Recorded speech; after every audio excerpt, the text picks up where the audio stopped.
You know, sometimes it's hard to let things go. We all go through stuff big or small, and things happen. Everything is not forever, and life isn't guaranteed. That's why we must push through with our goals and passions and continue on and dream big. I wish everyone lots of positivity and the strength to keep going on this journey that we call life. That's why we're going to embark on a story about cherry blossoms, a flower so beautiful that it calms anyone who sees it, but also a flower that can teach us a lot about life. So, with that being said, let's go, my stoic knights. The wind, a mischievous whisper, stole a petal from the bough and sent it spiraling down, a miniature pink parasol against the pale sky. Hannah watched it drift and twirl, landing gently on the sleeve of her sweater. She didn't move. Her breath caught in her throat, as if the petal had stolen it away. Beside her, Kohanabazan squeezed her hand, gently but firmly, her skin soft and thin like old paper, warmed by decades of sun and seasons. The two of them sat on a worn picnic mat beneath the blossoming canopy of Ueno Park. The world above and around them had erupted into pink and white, a soft explosion of life poised on the edge of vanishing. "Beautiful, isn't it, Hannah-chan?" Kohanabazan's voice was a soft rumble, textured with time. It wrapped around Hannah like a shawl, warm, nostalgic, familiar. Hannah nodded, her eyes misting as she looked up into the fluttering branches. "It's so beautiful it hurts." Kohanabazan smiled knowingly. "Yes. It always does, doesn't it?" She pulled her shawl tighter around her shoulders and gazed into the sky where petals danced on the breeze. Her face, a canvas of gentle lines and soft folds, held no sadness, only serenity.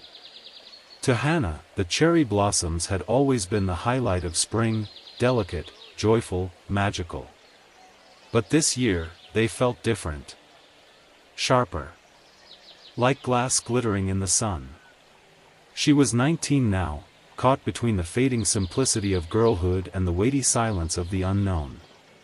Her classmates had scattered like seeds to the wind, Tokyo, Kyoto, Osaka. They were chasing dreams. But Hannah had no dream to chase, only questions that trailed her like shadows. "I don't know what to do," she admitted, voice barely above the rustle of the petals. "Everyone else has a path. I feel like I'm standing still while the world moves on without me." Kohanabazan chuckled quietly, handing her a rice cake wrapped in bamboo leaf. "Standing still is still a kind of movement. You're just listening longer than the others." Hannah looked down at the rice cake in her hands, her fingers trembling slightly. "I'm scared to leave. I don't want to go far. I don't want to leave you alone." "I'm not afraid of being alone, Hannah-chan," Kohanabazan said. "I am afraid you'll mistake staying for safety, and miss your own blooming." Hannah blinked at her. "But if I leave, who will take care of you?" Her grandmother took a deep breath and tilted her head toward the sky. "I've lived through 78 springs. I've learned that life doesn't wait. It blossoms, it burns bright, and then," she motioned upward with a hand, "it drifts away. It doesn't ask if we're ready. It simply is." Hannah's eyes followed another petal as it fell. She imagined her parents, taken by a car crash when she was just 5. She remembered Kohanabazan holding her at the funeral, whispering prayers under her breath, promising that love did not disappear when the body did. That memory bloomed like a bruise inside her chest. "They didn't get to grow old," Hannah whispered. "No," her grandmother replied, voice like velvet. "And yet they loved fully while they could. That's all we can do. That's the real lesson of the sakura." The park was alive with joy, families laughing under the trees, toddlers toddling after floating petals, a woman playing a shamisen beneath a blooming tree. The blossoms rained softly upon them all, unaware, or uncaring, that their time was so brief. "Look at the children," Kohanabazan said, pointing with her rice cake. They chase the petals without needing to understand why they fall. But it's sad, Hannah said. It's beautiful, but it's so sad. Kohanabazan leaned in close. That's the most important lesson. Beauty and sadness are not opposites, Hannah-chan. They are partners. Like light and shadow. Like spring and winter. Hannah looked around the park, at the petals in her lap, the setting sun painting the trees in amber, the laughter, the tears caught in the corners of her own eyes. She realized her grandmother wasn't just talking about flowers. She was talking about life. Kohanabazan set her rice cake down and reached into the satchel beside her. From within, she drew out an old photograph, its corners curled, its surface faded. It showed a young woman in a kimono standing beneath cherry blossoms, her eyes bright with youth. A man beside her held her hand. "That was me," she said softly, "before your grandfather went to war." Hannah traced the photograph with her eyes. "He never came back, did he?" "No. But the love did." She looked at her granddaughter with tears that didn't fall. And that was enough. The blossom fell, but the tree remained. Silence hung between them, rich with meaning. As the last rays of sunlight fell across the sea of petals, Hannah rested her head against her grandmother's shoulder. "I think I understand now," she said. Kohanabazan smiled and closed her eyes. "Good. Then let's sit a little longer. And watch them fall together." The train ride back to Shizuoka was quiet, the kind of silence that clings after meaningful conversations. Hannah sat by the window, chin resting on her palm, watching the blur of cherry trees as they whisked by, some still in bloom, some already bare, their petals scattered like memory confetti across the countryside. She clutched the photo Kohanabazan had given her, smoothing its wrinkled edges again and again as though it might speak if she touched it long enough. Her grandmother had told her that spring was not for planning, but for awakening. "Don't force yourself to decide yet," she had said. "Let life open like a bud. You'll know when it's ready." Outside, Mount Fuji loomed in the distance like a silent guardian, its snow-capped peak almost surreal beneath the evening sky. It had always watched over her village, and somehow, just seeing it made Hannah feel less lost. When she stepped off the train and onto the familiar platform, the scent of cedar and cool river air wrapped around her like an old shawl. A gentle breeze carried a few stray petals past her, brushing her cheeks like ghostly kisses. She followed the path toward the hills, where her childhood home waited, a modest, two-story wooden house with a moss-covered roof and a wind chime that sang at the gate. Inside, the house was quiet, almost reverent. She placed the photo in the small Kamidana shrine beside her parents' incense bowl, lighting a stick with steady hands. "Hi Mama." "Hi Papa," she whispered, folding her hands in prayer. "I saw the blossoms with Ba-san. They were beautiful. She's well. Still wise." She stayed there a while, letting the incense trail upward like thought, her eyes closed, her breathing slow. When she finally stood, the floorboards creaked like they always had, and she smiled despite herself. Some things never changed. And some things did. The next morning, she wandered into the garden barefoot, as she used to when she was little. The apricot tree was beginning to bud. The koi pond was still and glassy, save for a single dragonfly hovering above. A few early camellias had opened, their deep red petals like silent flames. She found the old wooden bench and sat. The birdsong filled the garden with soft conversation. And that's when she remembered. It had been here, 10 years ago, that she'd asked Kohanabazan the question children always ask too early: why do people die? Koana had looked up from her pruning and said, because everything living must one day return. Just like the blossoms return to the earth. But why can't they stay longer? Hannah had asked, voice cracking with young grief. Koanna had placed a petal in her hand.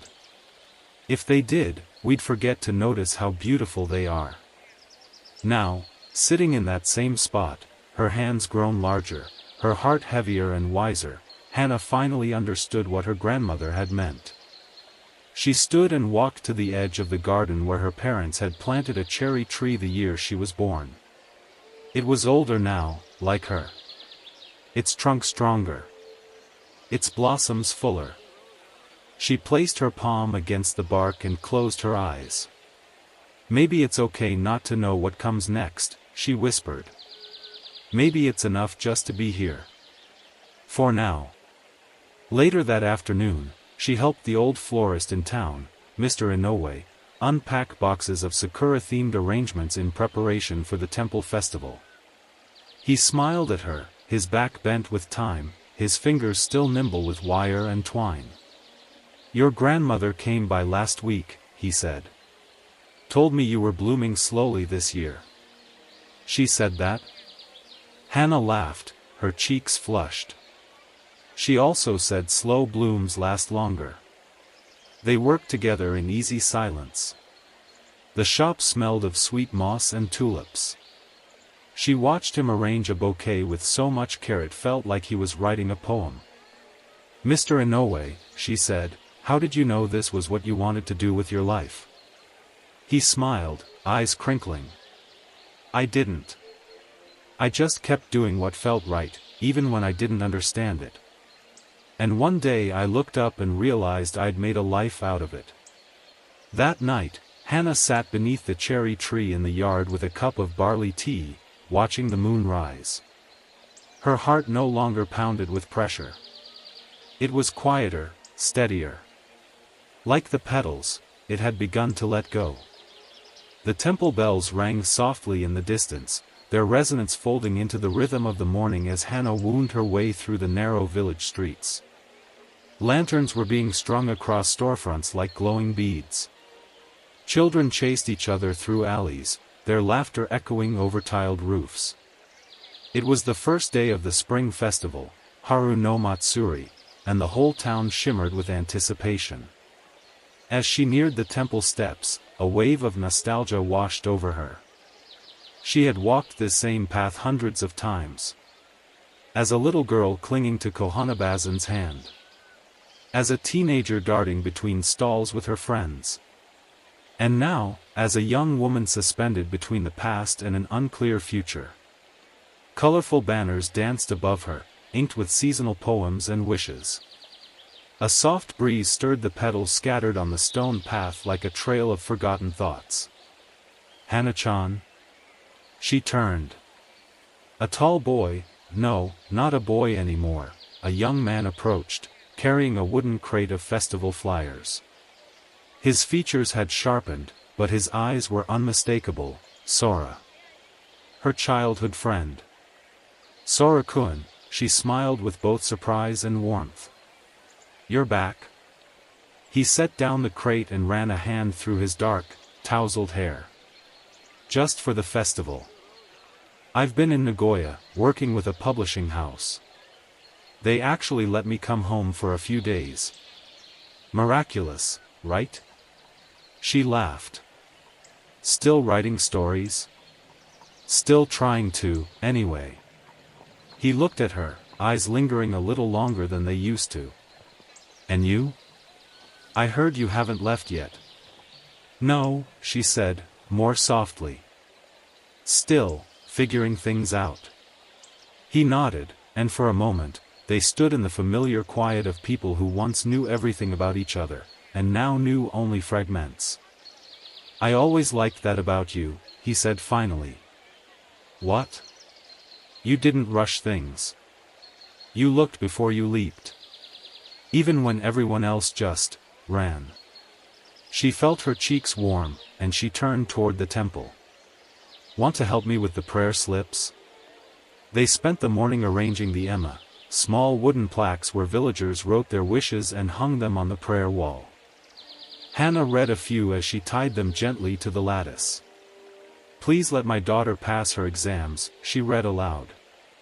"Classic." Sora chuckled.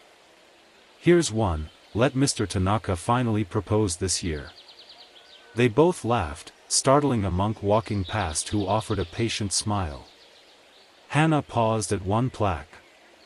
The handwriting was trembling, almost childlike. I wish I could see my mama again. Her smile faltered. Sora noticed. Hey, you okay? She nodded, but her fingers trembled slightly. Just reminds me of being that age. Of not knowing how to carry something too big for your heart. He was silent for a long beat. Then he said, you carry it well. That night, the festival bloomed in full. Paper lanterns floated in the sky like dreams released from the earth. The scent of grilled mochi and yakitori drifted through the streets. A traditional drum troupe performed near the shrine, their rhythm echoing in Hana's chest. She and Sora wandered past the food stalls, their shoulders brushing. They shared taiyaki, the steam curling between them, and memories returning like ghosts called by the music and the scent of incense.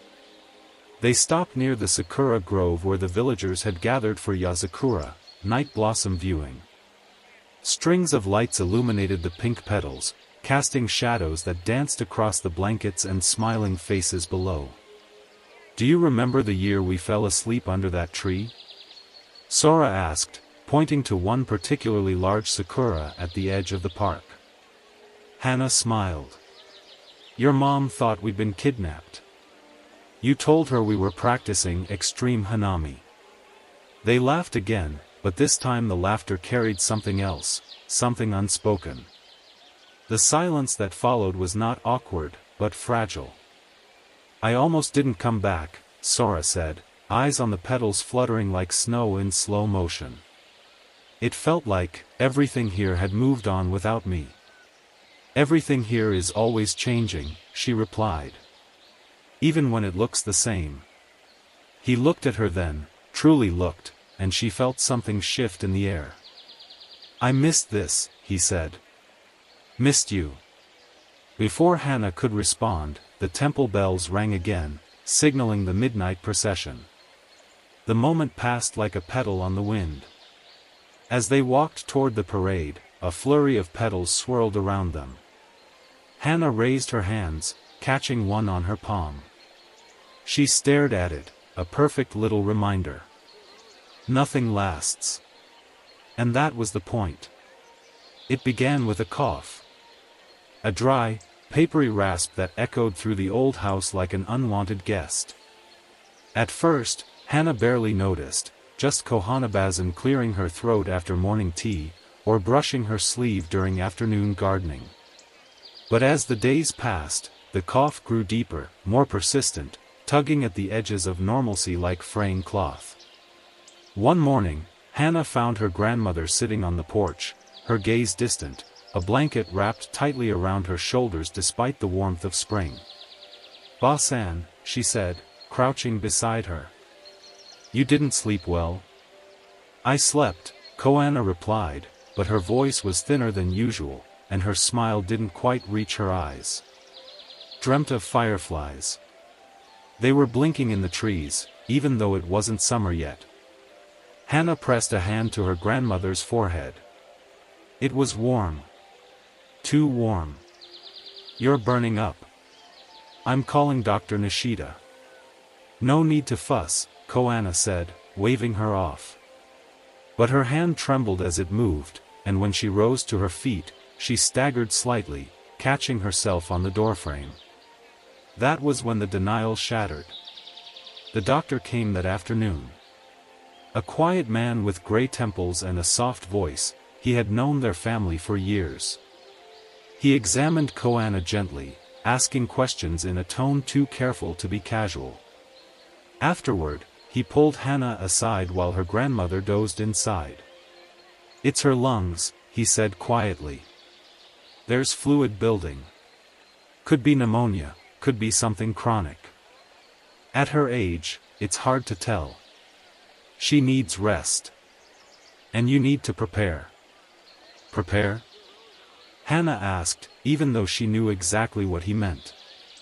He met her eyes, kind but unwavering. She may not have many seasons left, Hana-chan. The words echoed in her chest like a hollow bell.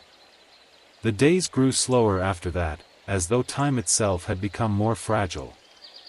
Kohanabazan stayed mostly indoors, moving between her futon and the sunlit veranda, wrapped in layers even when the breeze was warm. Hana took over the daily chores, sweeping the porch, tending the garden, cooking rice and miso with quiet reverence. She hummed old songs as she worked, the ones her grandmother used to sing. It felt like weaving invisible thread between them, each task a prayer, each motion a memory being preserved. One evening, she brought a bowl of warm sakura tea to her grandmother, who was watching the cherry tree through the open shoji door. "They're almost gone," Koana said, her voice more breath than sound. "The wind's been greedy this year." Hana sat beside her, hands wrapped around her own teacup. "The tree will bloom again next spring." "Yes." Koana turned to her, eyes clear despite her frailty. "But I may not." Hana stared into her tea, unable to speak. Her throat tightened with unshed tears. "You remember what I said, don't you?" Koana continued. "About letting go?" "Yes," Hana whispered. "But knowing and doing, they're different." Koana smiled, her hand reaching out to rest on Hana's. "That's the final lesson, child. The hardest one. To live with open hands. To hold love without gripping it so tightly that it cannot breathe." Hana looked at her then, really looked. At the fine lines that told stories. At the gentle strength that had carried her through a lifetime. And suddenly, all the cherry blossoms in the world couldn't compete with the beauty of that moment. "I'm scared," Hana admitted. "I don't know how to be, without you." "You won't be without me," Koana said. "Not really. I'm in the garden. In the tea. In your stubbornness." She gave a small laugh that turned into a cough. "And you'll carry me forward, with every choice you make." Outside, the wind picked up, sending a flurry of petals through the air. Some danced across the veranda, settling at their feet. Hana didn't brush them away. Instead, she leaned her head gently against Kohanabazan's shoulder and whispered, "Then let me carry you well." The letter arrived the morning after a storm had torn through the village. Hana found it tucked beneath the front gate, the envelope slightly damp but intact. Her name was written in neat black brushstrokes across the front, Hoshino Hana. She carried it inside, past the dripping eaves and scattered petals, her heart thudding with a strange mixture of curiosity and unease. The storm had stripped most of the blossoms from the cherry tree outside, and its branches now stood like bare arms against the sky, sudden, stark, and honest. Inside, Kohanabazan was resting. Hana set the letter on the kitchen table, made tea, cleaned the counters, anything to delay what she already suspected. Finally, she opened it. "Dear Miss Hoshino, it is our pleasure to offer you admission to the Kyoto Cultural Heritage Institute for the spring semester. Your essay on traditional flower symbolism in Edo period art was deeply moving, and we believe you have a rare voice that deserves to bloom. We hope you'll accept this opportunity to continue your studies with us. Sincerely, Professor Yamamoto Aika. Cultural Arts Department. Kyoto Chi." Hana stared at the letter, her breath caught somewhere between joy and sorrow. Kyoto. She had applied months ago, half-heartedly, as a dare to herself. A way of pretending she still had options. She never thought she'd actually be accepted, let alone for something so personal. Her essay had been about her mother's fan collection and the way Kohanabazan taught her to read the seasons through flowers. "You'll go, won't you?" The voice came from behind her. She turned. Koana stood in the doorway, leaning on the frame, thin and pale, but her eyes were sharp as ever. "I didn't want to wake you." Didn't have to. Her grandmother nodded toward the letter. I could feel it. Something big. Hannah walked over, helping her to sit down. It's Kyoto. A heritage institute. They want me to study everything you've taught me. Koana smiled, slow and radiant. Of course they do. You carry beauty in your bones. But I can't leave you now, Hannah said quickly. Not when. Koana raised a hand. Hannah-chan. Don't do that. Do what? Shrink your future for my sake. I'm not. Yes, you are. Her voice was gentle but firm. And I love you for it. But you must love me enough to let me go. Hannah's throat closed. The idea of leaving now, of boarding a train to Kyoto while her grandmother grew weaker, felt like betrayal. Like abandonment. Like loss in motion. But what if you? What if I'm not here when you? She couldn't finish the sentence. Koana took her hand and squeezed it. Then remember me here. She tapped Hannah's chest. Where it matters. Tears welled in Hannah's eyes. But I'm scared. You should be. Her grandmother chuckled softly. That means it's real. They sat together in the kitchen, the storm still echoing in the dripping eaves, the scent of tea mingling with the smell of wet wood and falling petals. The world had shifted, and Hannah felt it down to her bones. That night, Hannah stood in the garden, staring at the empty branches of the cherry tree. The wind had taken the last of the blossoms. It looked hollow now. Ordinary. But something in its silhouette still held beauty. Not because it was blooming. But because it had bloomed. She thought of all the lessons tucked into her grandmother's stories. The way she brewed tea like a prayer. The way she taught Hannah to bow to the altar even when no one was watching.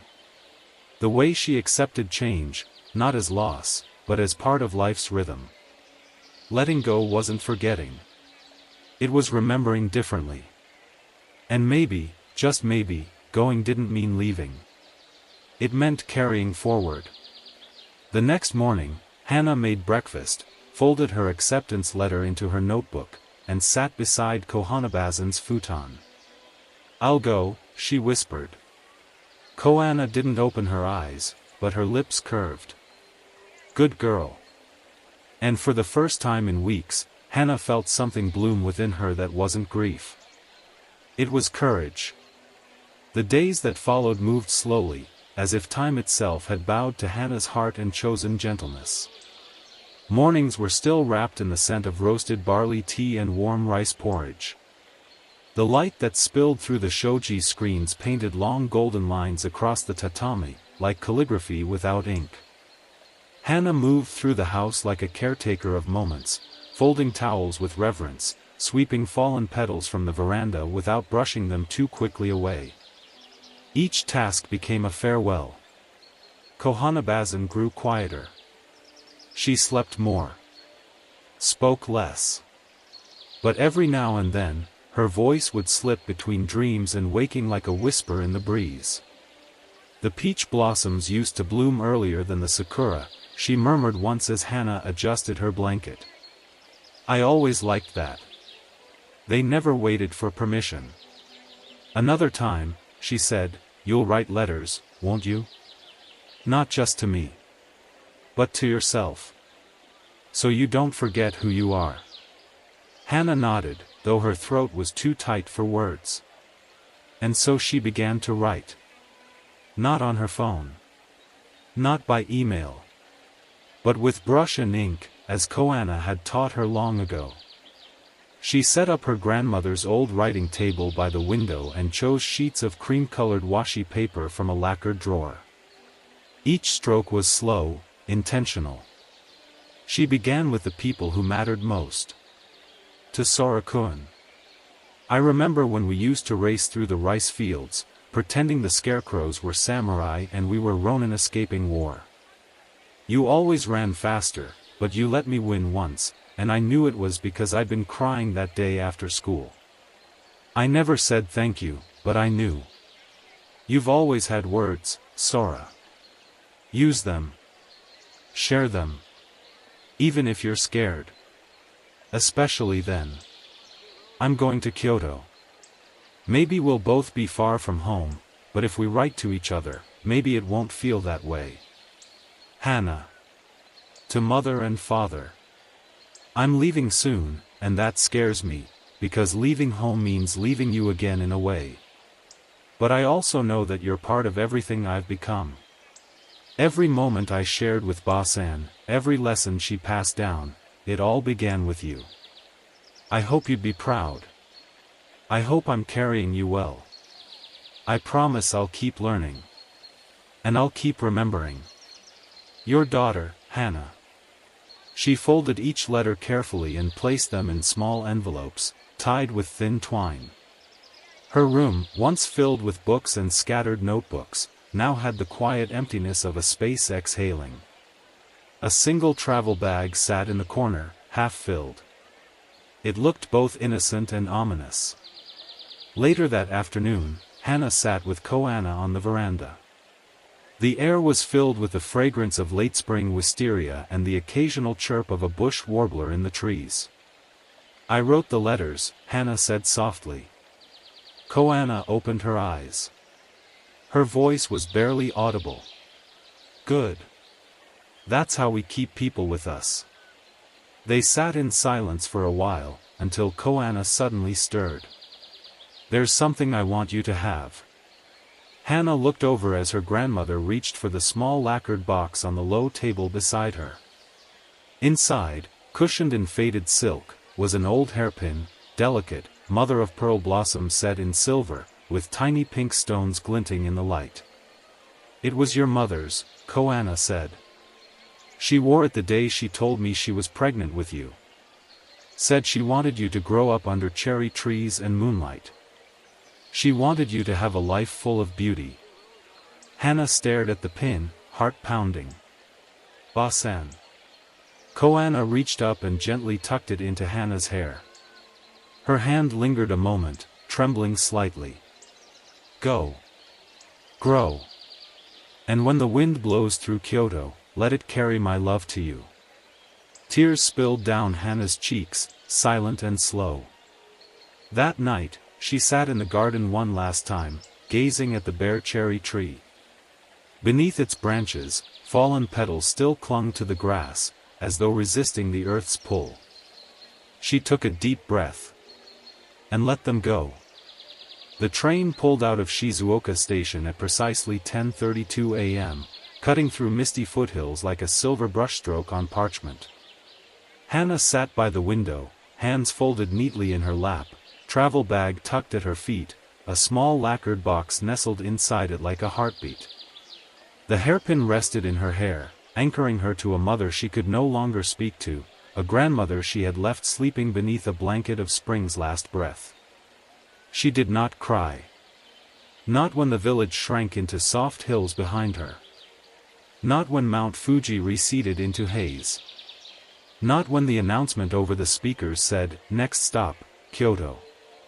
Instead, she breathed. The train swayed gently beneath her. She pressed her forehead to the window, watching the landscape change, rice paddies giving way to suburbs, green dissolving into gray. The further she went, the more the world buzzed. Cities were louder. Brighter. Full of people who didn't know her name. For the first time, Hana wondered, who am I when no one remembers who I've been? Kyoto Station was a cathedral of glass and steel, buzzing with life and screens and sound. Hana stepped off the train into a river of motion, suits, umbrellas, announcements in crisp voices.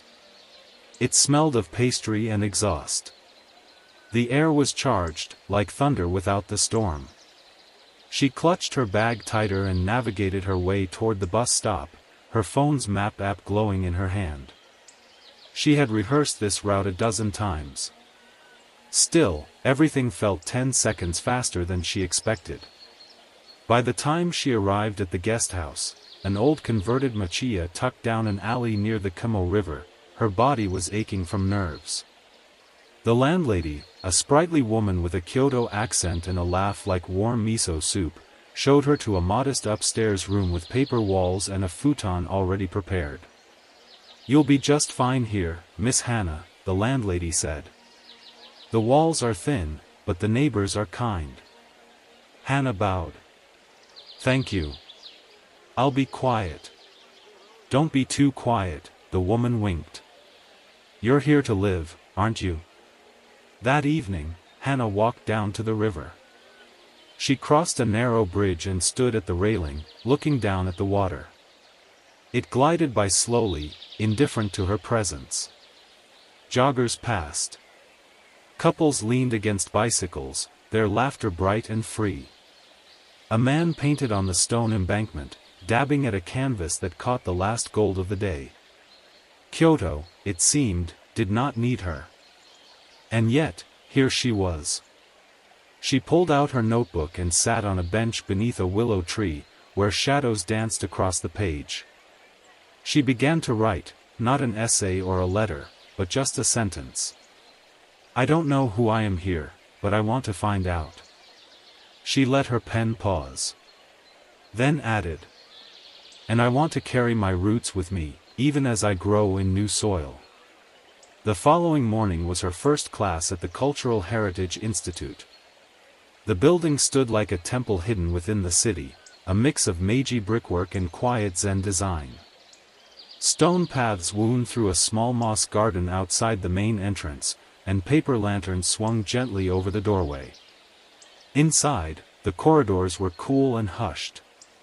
Her classroom smelled faintly of old ink, wood, and camellia soap. She sat near the window, clutching her notebook, unsure if she belonged. Professor Yamamoto entered, a tall woman with graying hair swept into a low bun, dressed in an indigo kimono with hand-painted plum blossoms. She placed a stack of calligraphy paper on the desk and looked around the room. "The most dangerous thing in our work," she said without introduction, "is to mistake preservation for perfection." Hannah blinked. "Tradition is not glass," the professor continued. "It is silk. It breathes. It frays. It continues because it allows itself to change." Hannah felt something shift in her chest. Not a jolt, but a thread pulling taut. Later, when the class began discussing Edo period poetry, she found herself speaking up without realizing it, quoting a phrase Kohanabazen used to say, "Beauty isn't what lasts. It's what lingers." The professor turned toward her, surprised. "Where did you learn that?" "From my grandmother," Hannah replied. "She taught me how to listen to flowers. And to people." The professor smiled. "Then she was a teacher of the best kind." Hannah nodded slowly. Maybe she belonged here after all. That night, back in her tiny room, Hannah placed the hairpin gently on the windowsill. Outside, a late bloom of cherry blossoms hung over the garden wall, illuminated by the street lamp's golden glow. She didn't cry. But she whispered, "I miss you," to the petals. And the wind, soft as breath, carried the words home. The mornings in Kyoto began to settle into a rhythm. Hannah would wake to the faint chirping of wagtails outside the guesthouse window, their calls mingling with the rustling of trees in the alley below. She'd make a simple breakfast, rice and miso, sometimes a boiled egg, then head out into the slow sunrise, her sketchbook tucked beneath her arm like a charm. Her classmates at the Cultural Heritage Institute were a mix of quiet artists and quick-witted scholars. Some had come from overseas. Others, like Hannah, were from rural towns, their eyes wide with the mystery of the city. Still, Hannah kept mostly to herself, observing, listening, feeling like she was still somewhere between arrival and belonging. It was during her third week that she met Now. They were paired for a project in Kakafujitsu, the study of traditional aesthetics, flower, bird, wind, and moon. Now was tall, outspoken, with silver-dyed hair and a fondness for wearing vintage yukata with sneakers. She had grown up in Osaka, loved jazz and haiku, and talked like she was already late for the next great thing. "You're the quiet one, huh?" Now grinned as they sat down beside a sun-drenched window. "Bet you think in metaphors." Hannah blinked. "I might?" Now laughed. "Good. I hate working with people who think in spreadsheets." Their assignment was to choose a seasonal motif and create a multi-medium presentation, a poem, a sketch, and a short reflection on what it meant to them. Hannah knew her answer immediately. "Cherry blossoms," she said. Now rolled her eyes, but not unkindly. "How original." "They're more than pretty," Hannah explained. "They're memory. And impermanence. And everything I've been trying to understand." Now paused, studying her. "Grandma." Another, after a long silence, "My best friend moved away and stopped answering my messages." Hannah nodded after each one. "Okay," she said. "Let's write letters to them. Not to say goodbye, but to say what we never got to." She handed out the paper and ink. Showed them how to hold the brush like breathing. Some hesitated. Some scratched a few shaky characters and stopped. But one by one, they began. One girl painted only a single character over and over: Omo, you, to think, to feel, to remember. A boy wrote, "You taught me to whistle. I still do it sometimes, like you're listening." A quiet boy in the back simply wrote, "I forgive you." Hannah moved through the room gently, offering nods, not answers. When she finally sat down herself, she wrote something too. "Ba-san. I'm teaching now. Can you believe it? I used to think I was only learning how to lose you. But you taught me how to return. And now, I help others find their way back, too." After the class, the teacher approached Hannah with misty eyes. "They smiled today," she said. "Some of them haven't in weeks." Hannah bowed deeply. "I didn't do much."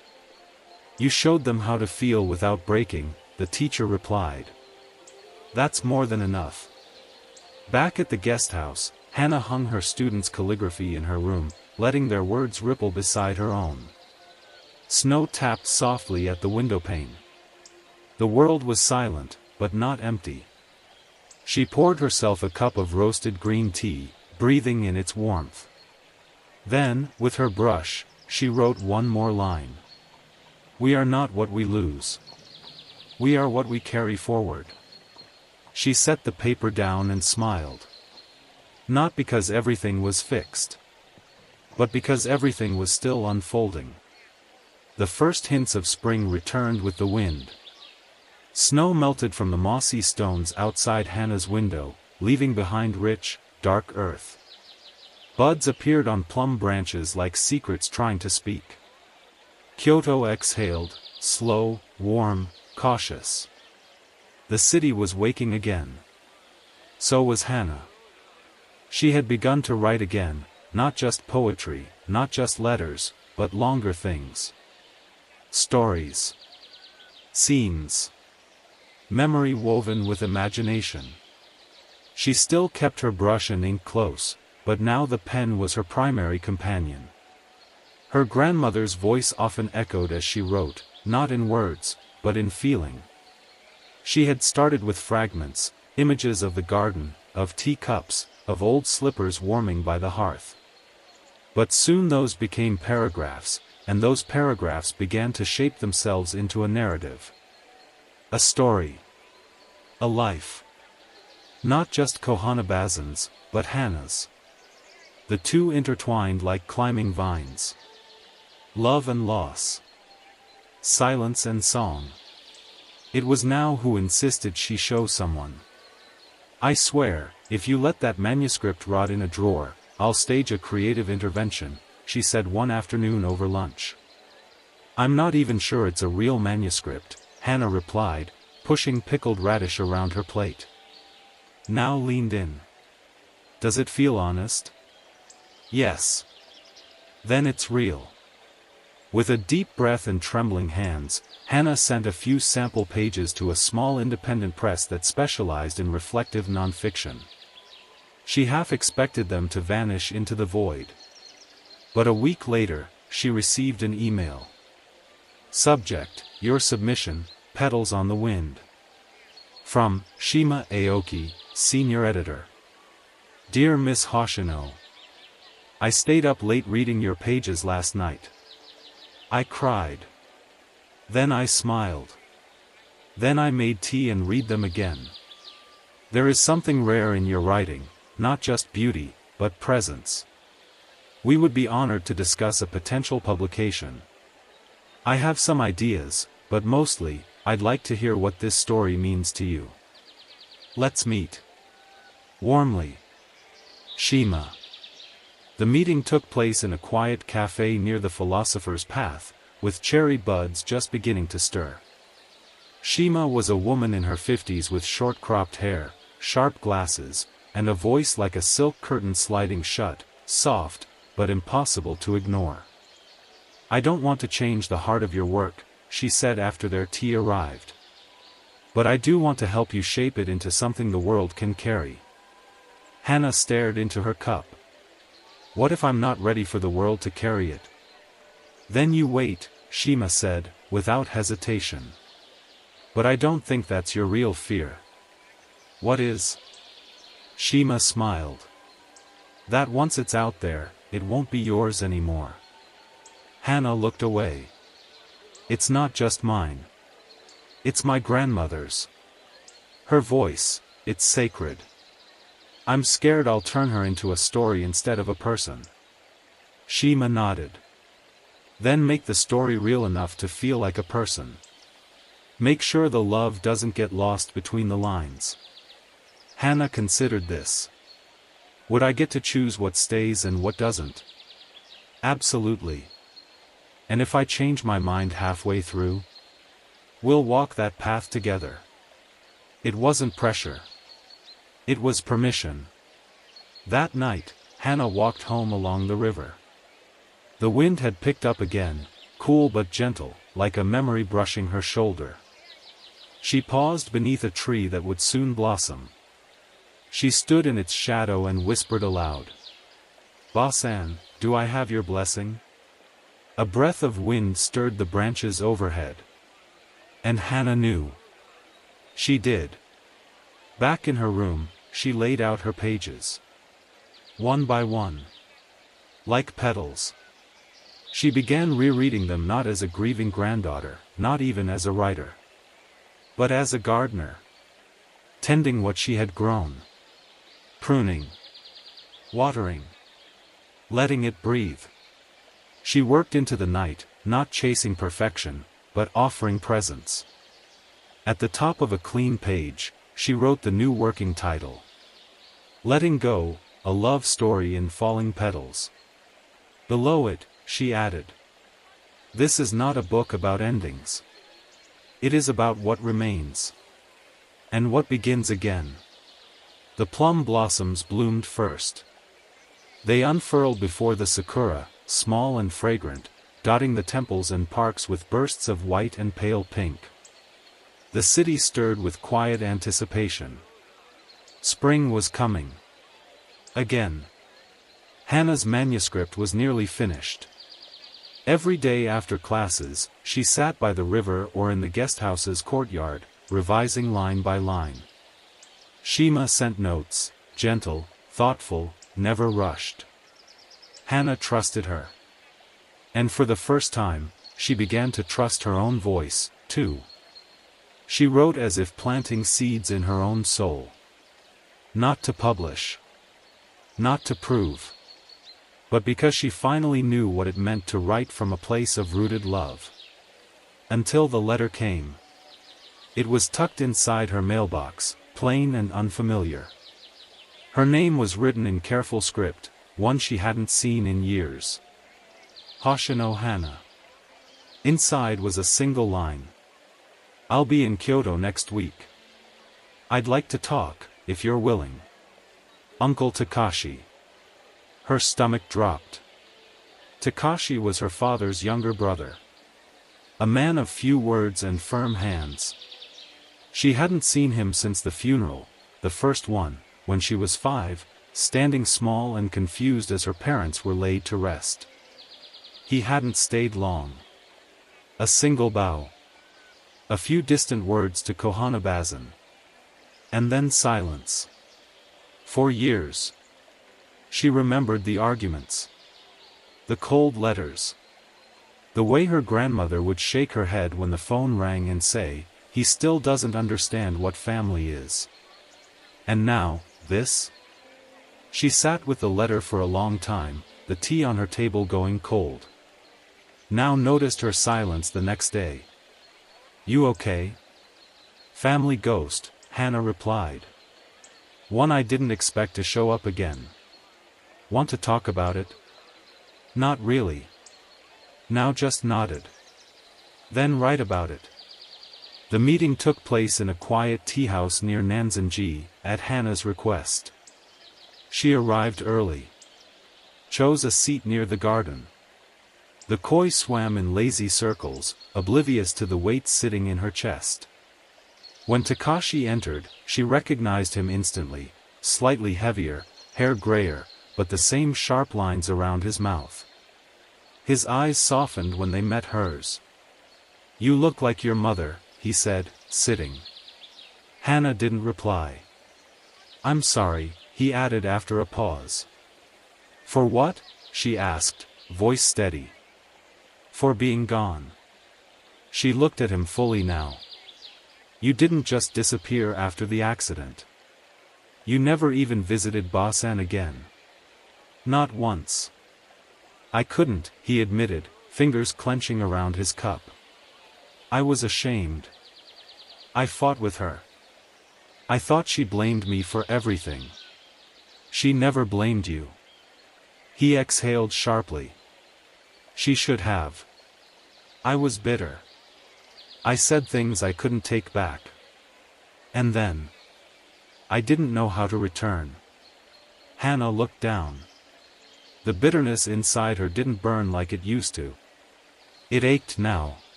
That was different. That was softer. "She asked about you," she said. "Even near the end. She hoped you'd find peace. She never stopped hoping." He nodded, swallowing hard. "I heard about the funeral late. I wanted to come. I didn't. I regret that." Silence stretched between them like a long bridge, old, cracked, but not broken. "I read your exhibition piece," he said. "Someone sent me a clipping. I didn't know you could write like that." "Neither did I," Hannah whispered. "I'm proud of you." Tears came unexpectedly. Not because she needed his pride. But because, after all this time, it didn't hurt to hear it. Before they parted, he reached into his coat and handed her something. An old photograph. Her father. Her mother. Kohanabazan. And a younger Takashi, holding a kite. "I thought you should have this," he said. "It's the only copy I have." She stared at it, the colors faded but intact. Her father's hand rested lightly on her mother's shoulder. Her grandmother stood beside them, laughing, hair caught in the wind. "Thank you," she said, and meant it. He hesitated at the door. "If you ever want to write," he said, "I'd like to be part of your life. If you'll let me." She nodded. "Maybe." That night, she tucked the photo into the back cover of her manuscript. It didn't change the story. But it reminded her that even the messiest truths could still belong inside it. The train to Shizuoka curved gently through the countryside, past fields newly green and mountains shrouded in early spring mist. Hannah sat by the window, notebook open, the pages fluttering in the breeze. She didn't write. She didn't need to. Not yet. She was listening. The conductor's announcement echoed overhead, next stop, Kashimura. Her village. The name fell into her chest like a pebble into still water, gentle, but rippling. It had been almost a full year since Kohanabazan passed. Hana had promised herself she would return when the cherry trees bloomed again. Not to mourn. Not to revisit pain. But to offer something. To begin something. The village hadn't changed. Children played beneath the sakura trees that lined the main street, their faces sticky with sweet red bean buns.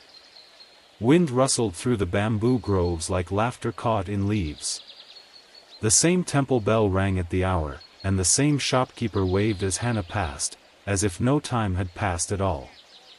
The house still stood quiet and proud, tucked into the hillside like a secret. The front gate creaked in welcome.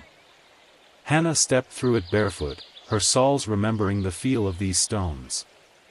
She walked into the garden first. The cherry tree was in full bloom.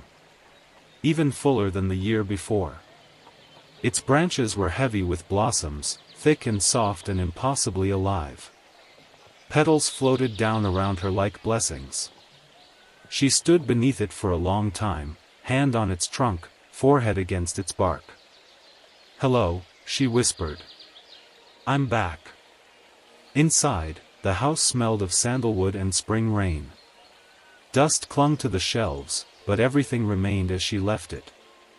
The altar held fresh flowers, someone in the village had been tending it in her absence. She unpacked only two things. The first, her manuscript, now complete, bound with a thin ribbon.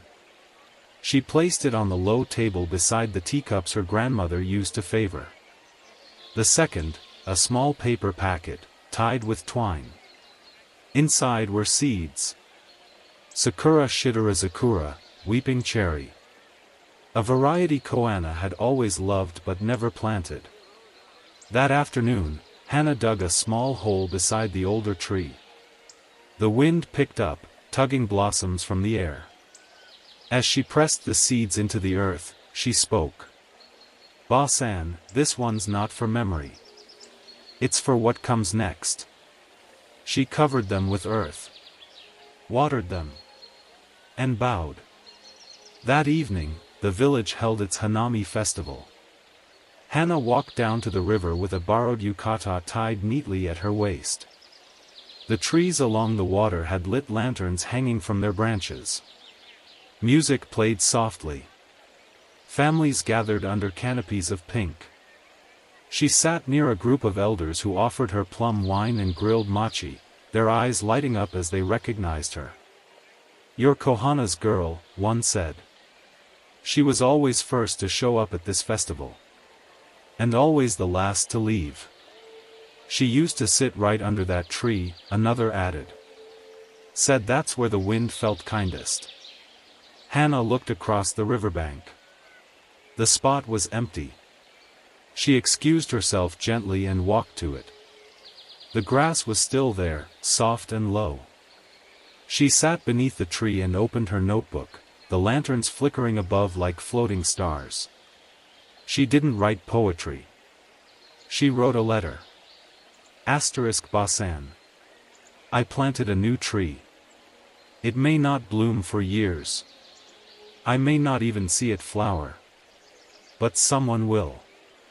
That's what you taught me. That we live not just in memory, but in the things we leave behind for others to find. In stories. In gardens. In gestures. In the space under a cherry tree where the wind feels kind. I love you. I'll carry you always. And I'll let you go. Again and again. Until that too becomes love. She folded the letter and tucked it into the roots of the tree beside her. Then she closed her eyes. And simply listened. The book came out in early April. The title, simple and soft, graced the front in embossed ink. Letting Go, A Love Story in Falling Petals. By Hoshino Hana. The cover was pale pink, with a single petal drifting downward, painted from one of Hana's own brush sketches. Shima had fought for its minimalism, arguing, "This book doesn't shout. It breathes." And now, it was breathing in hands all across Japan. At first, Hana avoided the bookstore displays. She wasn't sure she was ready to see her name there, sitting on tables beneath signs that read new releases and recommended for spring. But now sent her photos anyway, one from Kyoto Station, one from a boutique in Gion, and even one from a flower shop that had started selling it beside potted plum trees. "It's everywhere," now texted. "You've turned into pollen." Hana laughed aloud at that. Still, the first time she saw someone reading it on the train, an older woman with silver-streaked hair and a scarf wrapped carefully around her neck, her breath caught in her chest. The woman wiped her eyes. Then smiled. Then turned the page. Letters began to arrive. Not from publishers. Not from critics. From people. Strangers who had found pieces of themselves in Hana's words. Teenagers who had lost siblings. Widows who kept their partner's slippers by the door. Children who remembered the smell of tea their grandmothers used to brew. One letter read, "I never had words for the ache I've been carrying. Your story gave me permission to stop pretending it wasn't there. Thank you." Another simply said, "I planted a cherry tree today. I named it after my mother." Hana read every letter. Some she answered. Some she folded and tucked between the pages of her original manuscript. Each one was a mirror. Each one reminded her. This story was never just mine. One evening, Shima invited Hana to a small public reading in a cozy independent bookstore tucked behind a shrine in Kyoto's northern district. The room was narrow but warm, with paper lanterns glowing overhead and tatami mats on the floor. The scent of old wood and fresh ink lingered in the air. People arrived in quiet waves, some alone, others in pairs, many holding worn copies of the book in their hands.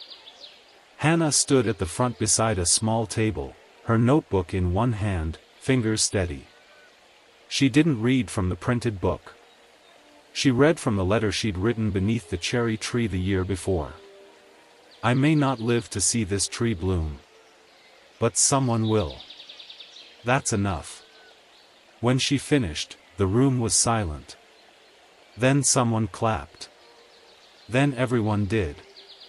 Not thunderous applause, just a steady, heartfelt rhythm. As if the room itself was bowing in gratitude. Afterward, a young man approached her, nervous, eyes rimmed red. "I'm sorry," he said. "I didn't mean to cry during your reading." "You don't need to be sorry," Hana said. "The blossoms cry too, sometimes." He handed her a folded note. "I wrote this after my grandfather died. But I didn't know where to send it. Until now." She accepted it with both hands, bowing gently. As the crowd thinned, Shima appeared beside her. "You've given people something they didn't know they were looking for," she said. Hana smiled. "It wasn't mine to keep. I was just the one who wrote it down." That night, Hana walked home beneath a sky dusted with stars. The sakura were in bloom again. Their petals danced on the breeze, unapologetic, unafraid. She paused beneath one tree, held out her palm, and caught a single petal in her hand. Then she let it go. End of section 19. Spring, again. This time, Hana arrived without ceremony. No suitcase heavy with grief. No letters unopened in her hands. Just a small satchel with a book, a thermos of tea, and a heart made soft by time. The village was blooming. Children ran barefoot down the dirt paths, sticky with sweet rice and laughter.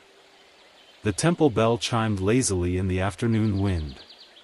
Someone had painted new signs for the Hanami festival, their brushstrokes wobbly but joyful. She didn't stop at the shops. She didn't visit the community center. She went straight to the house. The gate creaked like it always had. The wind chime above the door still played the same 4 notes. Inside, the air smelled of cedar and stone, of old wood warmed by spring light. The altar had been freshly dusted, someone still cared for it. Maybe Mrs. Tsugumi. Maybe the village itself. Hana smiled and bowed deeply, leaving a folded paper crane at the base. Then she stepped into the garden. And there it was. The young Shidorazakura, the weeping cherry, stood just a little taller than her now. Its slender trunk still wrapped in support cloth. Its branches thin but filled with new green. Not yet in full blossom, but close. One bud had already opened. Hana crouched beside it and placed a hand gently at the base of the trunk. "You made it," she whispered. She sat in the grass for a long while, the wind brushing strands of hair across her cheeks. Around her, the older tree dropped its blossoms like a soft rain. The new tree stood quiet beside it, still becoming, still reaching upward. From her satchel, Hana pulled out her book. She opened to the first page. There, written in ink she had chosen by hand, was the dedication. For Kohanabazan, who taught me to let go with love. And to love without holding on. She set the book down beside the roots of the sapling. Not to bury. To plant. A different kind of seed. Later, she walked through the village, stopping at a bench outside the temple. An elder woman she didn't recognize sat beside her, feeding birds from her hand. "You're the girl who wrote the cherry blossom book, aren't you?" the woman asked, not turning. "I guess I am. My granddaughter made me read it. Said I'd understand her better." The woman paused, chuckling. "I think I did." They sat in silence, watching the birds. Then the woman said, "You know, the blossoms, they fall not because they're weak. But because they've given everything they had." Hana smiled. "I know." As evening fell, she returned to the garden. She brewed tea in her grandmother's old iron pot. Served it on a tray with 2 cups. One for herself. One for the earth. She sat beneath the trees, sipping slowly, the petals falling around her like confetti at the end of a long play. She didn't speak. She didn't write. She simply watched the sky turn from gold to indigo, the world exhaling into stillness. And when the breeze lifted again, carrying a petal into her lap, she held it for a moment. Then, with a steady breath, she let it go. Letting go isn't forgetting. Letting go isn't giving up. Letting go is loving without fear. Letting go is returning, again and again, to the places and people who made you. And knowing that they still live in you. Letting go is planting something you may never see bloom. And believing it will still matter. Letting go is how we remain.